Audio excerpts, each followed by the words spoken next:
Hi everyone, welcome back to another Martin's Home and Garden Houseplant of the Week. This week we are talking about the beautiful Epipremnum Pinnatum Albo. These guys are native to the tropical and subtropical regions of Asia and some parts of Australia as well. These guys are super popular right now.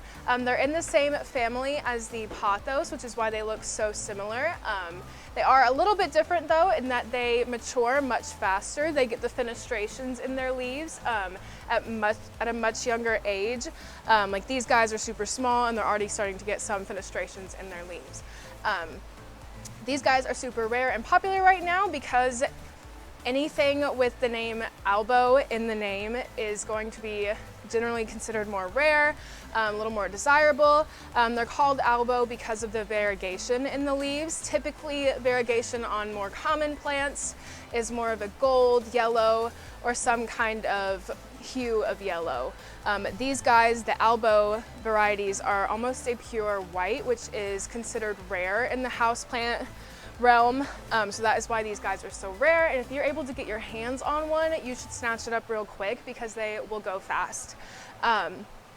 Even though these guys are considered rare, they are super easy to care for. A lot of other rare plants typically are more finicky, but these guys are super easy, just like your regular pothos. And they do have a trailing or a climbing growth pattern, like you can see on this beautiful guy here.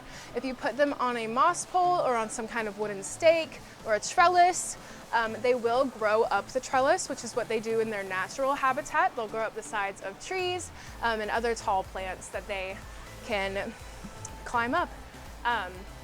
Or if you put them in a hanging basket, they'll grow as long and beautiful as you will let them. But if you guys are interested in these plants, we are going to tell you how to care for them today, so stay tuned. The first thing we'll talk about is the lighting requirements for this plant. These guys prefer a bright indirect light, so no direct light for these guys. It will burn their leaves pretty quickly, but also no super low light. Because they do have that white variegation in them, the white parts do not have chlorophyll that the green parts have, so they cannot produce photosynthesis in those white parts. So keeping them in a dark corner of your house is not going to be a good idea for this particular variety of pothos. The next thing we'll talk about for these is watering. These guys are super easy when it comes to their watering. You can just put your finger down in the soil 1 to 2 inches and make sure it feels completely dried out before you water it each time. If you feel any moisture, give it a little bit longer between waterings, and try to avoid overwatering these guys because they can be prone to root rot if their soil is staying soggy for too long. So just making sure they dry out all the way, and even a little bit more. If you forget to water them one day, they're gonna be okay. They're not picky at all in that area. Another thing when you're watering is you wanna fertilize in the spring and summer. So using something like Osmocote, which is my favorite fertilizer, is super easy. There's not really much risk of over-fertilizing your plant with this. It is a slow-release granular. And it gives you instructions on the back of the bottle, and it comes with a little scoop to measure it out for how much to use depending on the size of your plant. And you just put some in there at the beginning of spring, and then do some again maybe 2 months later, and then you're good for really the rest of the year. During winter, there's no need to add more fertilizer. Just wait till the spring again when they are going to start more actively growing.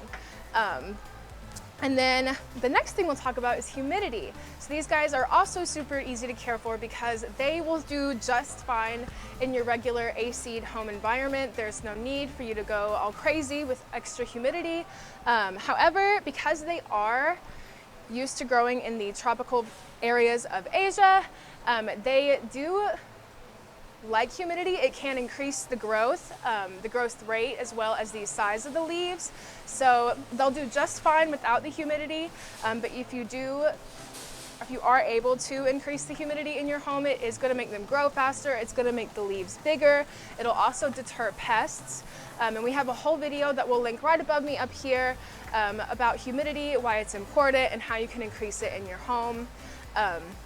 And the last thing we'll talk about today is the soil for these plants.